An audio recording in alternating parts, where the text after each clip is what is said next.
Барлықтарыңызға сәлем, сіздермен ас үйдегі Жайна. Бүгін біз сіздермен кешкі асқа осындай пюремен ақ күрішті өте дәмді етіп пісіретін боламыз. Маған тіркелуді ұмытпаңыздар.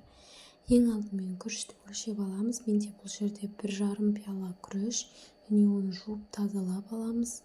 Оны осындай бір ыдысқа төгіп, үстінен жайып, және осы жайылған күрішімізді жақсылап тұрып, құрғақ салфеткамен немесе сүлгімен сүртіп алатын боламыз.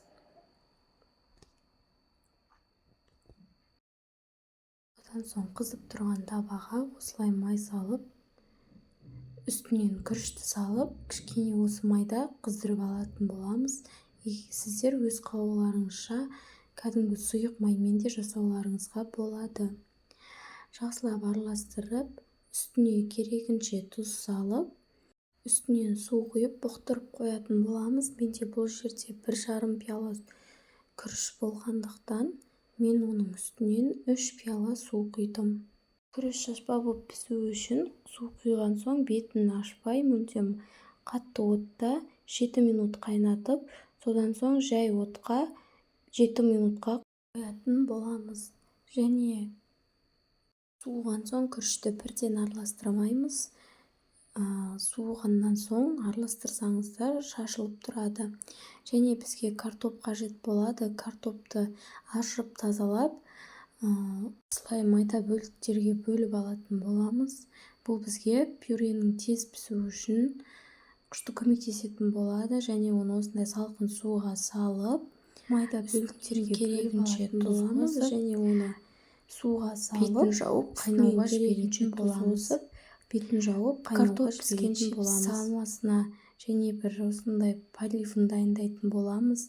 Подливке ет, пияз, 2 тісе сарымсақ және сәбіз қажет болады. Барлығын ұзынша етіп турап алатын боламыз. Міне мен мұнда уже барлығын турап алдым. Сәбізді арнайы үккіштен өткізіп алдым.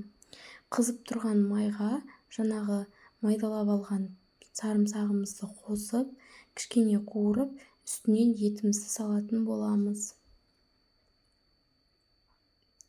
Етті де кішкене қызарғанша қуыратын боламыз. Міне осындай түске енгенде үстінен пиязды қосып, тағы да жақсылап араластырып аламыз. Пиязды сарғыш түске енгеннен соң, асықпай әбден қуырып, сарғыш түске енгеннен соң барып, сәбізді салсақ, тағамымыздың дәмі 2 есе дәмді бола түсетін болады. Сондықтан асықпай жақсылап қуырып алыңыздар. Және де менің каналыма тіркеліп, лайк басып, қолдауды ұмытпаңыздар. Міне осындай түске енген соң, үстінен сәбізді қосып, тағы да жақсылап араластырып аламыз. Мен мұнда 1 шай қасық томат қосқан болатынмын.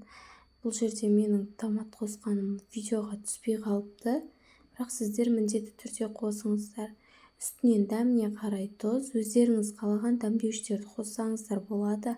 Мен универсальный дәмдеуішін және қара бұрыш қосқан болатынмын. Тағы да жақсылап араластырып, үстіне азырақ су құйып, бұқтырып қоятын боламыз, шамамен жарты сағаттай уақытқа.